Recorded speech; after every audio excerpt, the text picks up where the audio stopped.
Hey everyone, good morning. Welcome you in my YouTube channel. And in this video, we are going to resume our part of chapter number 8, Social Science, chapter number 8, and class 8, Role of Parliament in a Democratic Country. और हमने हमारे पिछले video में democracy क्या है उसके बारे में समझा, ठीक है। और दुनिया भर में कौन सी दो तरह की डेमोक्रेसी हमें देखने को मिलती है वो भी हमने देख लिया कि भाई पार्लियामेंट्री डेमोक्रेसी होती है और प्रेसिडेंशियल डेमोक्रेसी होती है, ठीक है। तो प्रेसिडेंशियल डेमोक्रेसी हमें कहाँ पे देखने को मिलती है, तो यूएसए में देखने को मिलती है, राइट।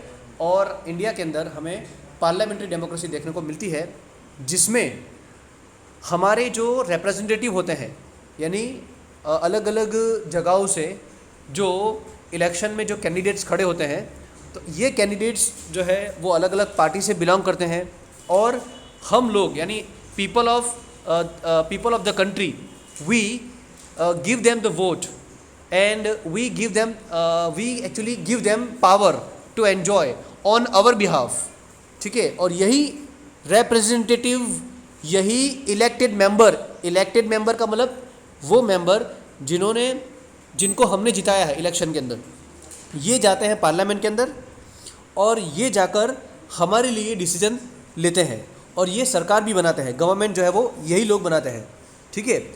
अब देखो, जैसे कि मैंने आपको पिछले वीडियो में बताया था कि टोटल हमारे देश में 3 अलग अलग इलेक्शन होते हैं। उसमें एक इलेक्शन जो होता है वो यूनियन या फिर सेंट्रल गवर्नमेंट को बनाने के लिए होता है, जिसके अंदर अगर जो भी मेंबर जीतता है ना, इलेक्टेड होता है, वो मेंबर सीधा जाता है पार्लियामेंट के अंदर, लोकसभा में जाता है। तो टोटल लोकसभा के अंदर कितने मेंबर होते हैं, ठीक है। तो टोटल जो मेंबर होते हैं लोकसभा के अंदर वो होता है 545 मेंबर होते हैं उसके अंदर। और इसमें से 543 मेंबर्स के लिए इलेक्शन होता है और ये जो दो बचे ना 543 देन +2, ये जो दो बचे ना, ये दो कौन से होते हैं, तो they are from the Anglo Indian community, ठीक है। अब ये एंग्लो इंडियन कम्युनिटी कौन सी कम्युनिटी होती है कि जैसे कि आपको पता है कि भाई बिफोर इंडिपेंडेंस, हमारा देश आज़ाद हुआ उससे पहले बहुत सारे फॉरेनर्स है ना, from Britain, from the France, है ना, from Denmark and from the Danish, Holland and all, Netherland. तो ये जगहों से जो अलग अलग यूरोपियंस आए और वो इंडिया में आकर सेटल हो गए, ठीक है। And they completely Indianise themselves and they never preferred to go back to their country of origin even after independence के बाद भी उन्होंने जो है वापस जाना अच्छा या फिर वापस जाना उन्होंने सही नहीं समझा और उन्होंने अपने आप को पूरी तरह से इंडियन बना दिया था। तो अब ये कम्युनिटी जो इंडिया में अभी भी है, ठीक है, बहुत सारी फैमिली है, तो उनके भी बहुत सारे क्वेश्चंस होते होंगे, बहुत सारे प्रॉब्लम्स होते होंगे। तो उनकी प्रॉब्लम को सुनने के लिए उन्हीं में से 2 मेंबर जो है वो प्रेसिडेंट चूज़ करता है सीधा, और उसको जो है पार्लियामेंट में जगह मिलती है लोकसभा के अंदर, ठीक है। तो इस तरह से टोटल 543 मेंबर्स के लिए इलेक्शन होता है अलग अलग देश के अलग अलग हिस्सों में से, ठीक है। जो है मेंबर्स अलग अलग पार्टी से होते हैं और अब यहाँ पे किस सरकार बनती है, ठीक है, which party actually would be eligible to frame the government, ठीक है। तो सीधा कैलकुलेशन है कि 543 डिवाइड बाय 2 करो आप, तो जो है 271.5, यानी कि अगर हम कहें तो 272 मेंबर अगर मान लो कि किसी एक पॉलिटिकल पार्टी से बिलोंग करते हैं और वो इलेक्शन में जीते हैं, अगर मान लो कि 272 या उससे ज़्यादा, ठीक है, 50%, more than 50%, if more than 50% members elected member of the parliament, ठीक है, and they belong to one political party, so that party actually would be eligible to claim to frame the government. They can claim to frame the government. तो वो जो है वो ऐसा दावा कर सकते हैं कि अब वो गवर्नमेंट बना सकते हैं, ठीक है। और अगर मान लो कि कोई भी एक पॉलिटिकल पार्टी के पास 272, ठीक है, सीट्स सिक्योर नहीं होती, ठीक है, यानी कि कम होती है, राइट, तो क्या होगा। तो ये था हमारा एंग्लो इंडियन कम्युनिटी और लोकसभा के बारे में। तो देखो, जैसे कि हमारी स्कूल के अंदर भी है ना मॉनिटर के इलेक्शन होते हैं और हमें इस स्कूल का जो इलेक्शन होता है, जो मॉनिटर का इलेक्शन होता है, तो हम हर एक क्लास को ऐसा समझ लें कि ये हमारे देश के अलग अलग हिस्से हैं। पूरी स्कूल जो है वो हमारा एक हमारे कंट्री है, पूरी स्कूल हमारी मान लो कि कंट्री है, पूरा हमारा देश है, और उसमें जो अलग अलग क्लास है ना, तो वो अलग अलग मान लो कि टेरिटरी है, या फिर अलग अलग प्रोविंसेस है, ठीक है, या फिर अलग अलग कॉन्स्टिट्यूंसी है। कॉन्स्टिट्यूंसी, अब देखो कॉन्स्टिट्यूंसी का मतलब क्या होता है कि कॉन्स्टिट्यूंसी का मतलब होता है अलग अलग एरिया, जैसे कि मोड़ासा, ठीक है, फिर मान लो कि धनसुरा, तो ये अलग अलग कॉन्स्टिट्यूंसी है, ठीक है। अहमदाबाद ये एक अलग कॉन्स्टिट्यूंसी हुई, बड़ौदा ये अलग कॉन्स्टिट्यूंसी है। तो these are the different constituencies, और इन कॉन्स्टिट्यूंसीज में जो है बहुत सारे कैंडिडेट्स अलग अलग पार्टी से खड़े होते हैं, ठीक है। और पूरा का पूरा जो मोड़ासा है या फिर पूरा का पूरा जो अहमदाबाद है, वो इन अलग अलग कैंडिडेट्स को अपने अपने लेवल पे चेक करते हैं कि कौन सा कैंडिडेट्स उनके लिए अच्छा है और कौन सा उनके लिए काम कर सकता है, और वो भी अलग अलग पार्टीज़ को बिलोंग करते हैं, ठीक है। और हाँ, ये जो इलेक्शन में जो कैंडिडेट्स खड़े रहते हैं, तो ज़रूरी नहीं है कि उनको कोई पॉलिटिकल पार्टी से ही बिलोंग करना पड़ेगा। ये भी ज़रूरी नहीं है कि उसको ये कैंडिडेट जो पार्टी में जो इलेक्शन में खड़े रहते हैं, उनको किसी पॉलिटिकल पार्टी में ही ज्वाइन होना पड़ेगा। वो अपनी पार्टी खुद बना सकते हैं, या तो वो एक इंडिविजुअल कैंडिडेट्स की तरह भी इलेक्शन को कंटेस्ट कर सकते हैं, ठीक है। It is not necessary that they would have to be the part of any particular political party, right. तो ये एक मिसकंसेप्शन है। बहुत से लोग ऐसा मानते हैं कि भाई हमें किसी पार्टी को ही ज्वाइन करना पड़ेगा तभी हम इलेक्शन को कंटेस्ट कर सकते हैं। It is not necessary at all, right. तो जिस तरह से हमारे स्कूल के अंदर जो मॉनिटर के इलेक्शन होते हैं, उसमें आप सभी बच्चों को पता ही होगा कि इलेक्शन किस तरह से किए जाते हैं, that you know very well. तो उसमें अलग अलग जो आप ही के क्लास में से ही है ना, जो रिप्रेजेंटेटिव्स होते हैं आपके क्लास के, जो मॉनिटर बनना चाहते हैं, तो पहले वो अपना नॉमिनीज़ जो है वो क्लास टीचर को देते हैं। क्लास टीचर को वो अपने नाम लिखाते हैं कि भाई मुझे मॉनिटर बनना है। तो first they express their willingness to become a monitor, ठीक है। तो that is why first they are actually getting nominated by the class teacher, and then after their names are written on the board. Normally this is the procedure, and then after by the different names, hello, thank you, so by the different names, तो यहाँ पे like it is done in the school panchayat also, representative are elected in a democratic government too. The leader of the party that wins the majority of seats become the prime minister. जैसे कि मैंने आपको बड़ा आगे बता दिया था हमारे पिछले वीडियो में, ठीक है, कि जिस पार्टी की मेजोरिटी होती है लोकसभा इलेक्शन के अंदर, है ना, तो उसी पार्टी में से प्राइम मिनिस्टर और बाकी के जो दूसरे मिनिस्टर जो है वो बनते हैं, ठीक है। और बेटा प्रेसिडेंट जो है वो प्रेसिडेंट कैसे बनता है हमारे देश का, तो उसमें प्रेसिडेंट के इलेक्शन में ऐसा नहीं होता है कि कोई एक पार्टी ही, पार्लियामेंट के अंदर जितने भी मेंबर हैं, वो चाहे वो मेजॉरिटी पार्टी से हो या फिर वो किसी दूसरी पार्टी से हो, सभी के सभी मेंबर जो है वो उस इलेक्शन में हिस्सा लेते हैं, और उसमें से प्रेसिडेंट जो है वो बनता है, ठीक है, उसमें से वो प्रेसिडेंट बनते हैं, ठीक है।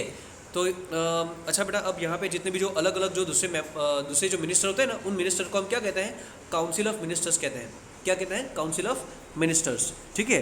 तो देखो मैंने आपको कल बता दिया था कि भाई एजुकेशन मिनिस्टर है ना, then aviation minister, health minister, right, then coal and energy minister, ठीक है, petroleum minister, railway minister, finance minister, home minister, defense minister, right। तो ये अलग अलग जो मिनिस्टर्स होते हैं वो अलग अलग डिपार्टमेंट को संभालते हैं, और उनको हम बोलते हैं काउंसिल ऑफ मिनिस्टर्स। और उन सभी के ऊपर कौन होता है? प्राइम मिनिस्टर, ठीक है। और उनके भी ऊपर कौन होता है? तो प्रेसिडेंट। तो president is the supreme most we can say, ठीक है, इन आवर कंट्री इंडिया, और ये हमारी सिस्टम है। तो जितने भी जो मिनिस्टर्स वगैरह हैं, प्राइम मिनिस्टर है, हर चीज़ जो है वो पार्लियामेंट में जाकर वो सब चीज़ें बनती है। यहाँ हम क्या करते हैं? सिर्फ उनको इलेक्शन में जिता देते हैं, बस। We are just electing them, we are just what electing them by giving our votes. Then these are the only member of parliament, means MPs वो मेंबर ऑफ पार्लियामेंट में जाते हैं और फिर वहाँ पे बाकी जो प्रोसेस है वो होती है, ठीक है। फिर उन्हीं में से प्राइम मिनिस्टर भी बनते हैं, उन्हीं में से ये सभी अलग अलग मिनिस्टर्स भी बनते हैं, राइट। तो ये पूरी प्रोसेस कहाँ होती है? पार्लियामेंट में होती है। तो parliament is actually what? The power house. Parliament जो है वो हमारे देश का क्या है? पावर हाउस है, जहाँ पे पावर जो है वो दिए जाते हैं अलग अलग मिनिस्टर्स को, पावर जो है वो दिए जाते हैं, ठीक है। तो वो एक तरह का पावर हाउस हुआ, ठीक है। और वो हम कह सकते हैं कि it is only the we can say supreme. और हाँ, पार्लियामेंट को बेटा हम टेम्पल ऑफ डेमोक्रेसी भी बोल सकते हैं। Parliament is actually what? Temple of democracy. वहाँ पे हर तरह की चीज़ होती है, हर तरह की चीज़, ठीक है। हमारे लिए जो अलग अलग जो डिसीजन लिए जाते हैं, ठीक है, देश के लिए जो डिसीजन लिए जाते हैं वो भी पार्लियामेंट में होते हैं। फिर देश में जो भी अलग अलग इलाकों में, अलग अलग एरियाज़ के अंदर जो प्रॉब्लम्स होती हैं, ठीक है, उन प्रॉब्लम्स को भी वहीं पे डिस्कस किया जाता है, सॉल्यूशंस भी वहीं पे मिलते हैं, ठीक है। तो हर तरह की चीज़ जो है वो पार्लियामेंट में ही होती है, राइट। तो that is why it is called the temple of democracy, ठीक है। तो India has adopted the parliamentary form of democracy. तो how is the parliament formed? Parliament कैसे बनता है वो हम देखते हैं। तो India has adopted the parliamentary form of democracy. The parliament is the supreme institute of India. जैसे कि मैंने आपको आगे अभी बता दिया, ठीक है ना, कि पार्लियामेंट जो है क्या है बेटा? वो सुप्रीम इंस्टीट्यूट है, ठीक है, इंडिया के लिए। The parliament of India consists of the president and 2 houses, जो मैंने आपको ऑलरेडी बता दिया था, ठीक है, कि भाई पार्लियामेंट के अंदर कौन कौन सी चीज़ें होती है, फिर कौन कौन से लोग होते हैं। तो पार्लियामेंट में होता है प्रेसिडेंट, और पार्लियामेंट में 2 अलग अलग हाउसेज होते हैं, एक होता है लोकसभा और एक दूसरा होता है राज्यसभा, ठीक है। तो लोकसभा के बारे में हमने ऑलरेडी देख लिया। तो Lok Sabha is actually known as the lower house and Rajya Sabha is known as the upper house. और लोकसभा में कितने मेंबर होते हैं? तो 545 मेंबर होते हैं टोटल, ठीक है, जिसमें मैंने आपको ऑलरेडी बता दिया था। और राज्यसभा में कितने मेंबर होते हैं बेटा? तो राज्यसभा में होते हैं 250 मेंबर्स होते हैं। उसमें से 11 मेंबर जो हैं वो गुजरात से जाते हैं, 11 मेंबर्स। मैं आपको ये आगे बताऊंगा, ठीक है। अब देखो, हम पहले बात कर लेते हैं लोकसभा के बारे में। तो जैसे कि मैंने आपको आगे बता दिया है कि लोकसभा के अंदर टोटल जो मेंबर होते हैं उसमें से 543 मेंबर के लिए इलेक्शन होते हैं और 2 मेंबर जो है वो एंग्लो इंडियन कम्युनिटी से लिए जाते हैं। और गुजरात के अंदर टोटल लोकसभा की कितनी सीटें होती हैं? तो 26 सीटें हैं, यानी कि 26 कॉन्स्टिट्यूएंसीज के लिए, ठीक है, इलेक्शन होते हैं गुजरात के अंदर। The Indian parliament formed post independence is the symbol of trust of the people of India. The main features of decision making in a democracy are people's consent and their participations.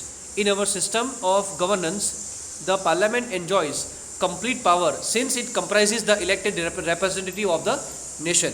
बेटा यहाँ पे बात ये है कि parliament जो है वो एन्जॉय करता है हर तरह के पावर, जैसे मैंने आपको आगे बता दिया। पार्लियामेंट के अंदर क्या है? हर तरह के पावर को शेयर किया जाता है, ठीक है। अलग अलग मिनिस्टर्स को अलग अलग डिपार्टमेंट सौंपे जाते हैं और ये मिनिस्टर जो है वो उन पर्टिकुलर डिपार्टमेंट के रिस्पॉन्सिबिलिटी लेता है, ठीक है। और ये कौन से मेंबर होते हैं? वो मेंबर जिनको हमने ही जितवाया है, तो they are the elected representative of the nations and that is why parliament enjoy the absolute power. Parliament enjoy what? Absolute power. तो मैंने आपको आगे कहा है ना, parliament is actually the power house of the democracy. और हमारा जो पार्लियामेंट है वो इंडिया के लिए एक तरह का पावर हाउस का ही काम करता है, जिसमें पावर को सभी तरह के पावर्स को एन्जॉय किया जाता है, सभी तरह के पावर्स को दिया भी जाता है, शेयर भी किया जाता है, ठीक है। तो अब parliament functions as stated below. अब देखो पार्लियामेंट का जब है फंक्शंस क्या है ना, पार्लियामेंट का फंक्शन यानी पार्लियामेंट किस तरह से काम करता है, ठीक है। तो to control the government and to provide the information and guidance to it. अब देखो बेटा, अगर मान लो कि कोई भी एक पॉलिटिकल पार्टी है जिसकी मेजोरिटी है, इलेक्शन के अंदर मेजोरिटी आ गई है, तो ये पार्टी क्या करेगी? गवर्नमेंट बनाएगी। तो दूसरी जो पार्टीज है वो क्या करेगी फिर? तो वो पार्टी जो है वो अपोजिशन का काम करेगी। क्या है? अपोजिशन का। तो उसमें ना बेटा 2 तरह की पार्टी बन जाती है। फिर एक बार इलेक्शन हो गया, ठीक है, और वो जब पार्लियामेंट में चले गई, ये सभी की सभी पार्टीज़ है ना, तो उसमें फिर दो तरह की पार्टी होती है, एक तो रूलिंग पार्टी जिसकी गवर्नमेंट बनी हुई है, दूसरी पार्टी जो है अपोजिशन पार्टी। अच्छा देखो, अब ये जो अपोजिशन पार्टी है ना, वो क्या करती है काम, तो अगर मान लो कि गवर्नमेंट, तो to control the government and to provide the information. अब देखो, अगर मान लो कि गवर्नमेंट कोई डिसीजन लेना चाहती है, या फिर वो अगर मान लो कि गवर्नमेंट कोई डिसीजन लेती भी है, और अगर मान लो कि वो डिसीजन अगर गलत हुआ, अगर गलत है, तो उस गलत डिसीजन को कौन अपोज करेगा? सीधा देश की जनता थोड़ी अपोज करेगी उसको ना, उसको पार्लियामेंट में जो दूसरी पार्टी है ना, अपोजिशन पार्टी, वो अपोजिशन पार्टी के मेंबर हैं, वो गवर्नमेंट का विरोध करती है किसी भी गलत डिसीजन के लिए, और गवर्नमेंट को वो बताती है कि आपका जो डिसीजन है वो गलत है, ठीक है। या तो फिर कोई भी ऐसी प्रॉब्लम्स हैं, तो उन प्रॉब्लम्स के सामने जो है ये अपोजिशन पार्टी ही गवर्नमेंट के खिलाफ खड़ी होती है पार्लियामेंट के अंदर, ठीक है। देखो यहाँ पे आप पिक्चर देख सकते हो, you can see this in the photo, ठीक है। ये जो लेफ्ट हैंड साइड पे जो है वो आपको पार्लियामेंट बिल्डिंग दिखाई दे रही है, और राइट हैंड साइड पे आपको दिखाई दे रहा होगा कि मेंबर्स हैं, और ये मेंबर्स जो है अपनी अपनी जगह से खड़े हो गए हैं। तो शायद यहाँ पे ऐसा एजम्पशन लगा सकते हैं कि कोई एक ऐसा कोई टॉपिक होगा या फिर कोई ऐसा मैटर होगा जिस पे अपोजिशन पार्टी को किसी तरह का कोई ऑब्जेक्शन है, और इसीलिए वो अपनी जगह से खड़े होकर रूलिंग पार्टी यानी कि गवर्नमेंट का विरोध कर रहे हैं, ठीक है। तो इस तरह का जो है सीनरी हमें देखने को मिलता है, राइट। और to make the laws and to make the amendments in them. बेटा अगर मान लो कि किसी तरह का कोई नया रूल्स, कोई नया लॉ बनाना है ना देश के लिए, कोई नया कानून बनाना है, तो उसके लिए पार्लियामेंट ही है रिस्पॉन्सिबल। पार्लियामेंट में ही ये मेंबर होता है ना, पार्लियामेंट्री मेंबर, वही लोग हैं जो अलग अलग लॉज को बनाते हैं। और अमेंडमेंट्स इन लॉ, अमेंडमेंट्स का मतलब क्या होता है बेटा? अमेंडमेंट्स का मतलब होता है चेंजेस, अमेंडमेंट्स। यानी मान लो कि अगर मान लो कि कोई ऐसा लॉ है जो ऑलरेडी बना हुआ है देश में, लेकिन उसमें अगर कोई बदलाव लाना है, कोई चेंजेस लाना है, ठीक है। If any law is to be amended, अगर कोई बदलाव एग्जिस्टिंग लॉ में लाना है, तो उसके लिए जो प्रपोजल है वो यही पार्लियामेंट में ही होता है। यानी पार्लियामेंट में सब कुछ होता है, सब कुछ, पावर शेयरिंग से लेकर डिसीजन मेकिंग तक। नए देश में नए कानून लाने से जो ऑलरेडी कानून है उसमें बदलाव लाने तक सब कुछ पार्लियामेंट में होता है, ठीक है। तो ये था हमारा पार्लियामेंट। और पार्लियामेंट में, अच्छा पार्लियामेंट बनता कैसे है? तो सीधा है कि पार्लियामेंट कैसे बनता है, हमारे ही इलेक्टेड मेंबर, हमारे ही जो इलेक्टेड रिप्रेजेंटेटिव्स, ठीक है, जो अलग अलग पार्टी से बिलोंग करते हैं, वो जाते हैं और वो पार्लियामेंट में जाकर पार्लियामेंट को बनाते हैं, यानी वो गवर्नमेंट को भी बनाते हैं। और वो लोग कौन है? लोकसभा के मेंबर। और राज्यसभा के मेंबर कौन होते हैं और वो कहाँ से आते हैं, तो उसके बारे में हम डिस्कस करेंगे सम अदर टाइम, ठीक है। तो how is Lok Sabha formed, this we gonna see in our next video.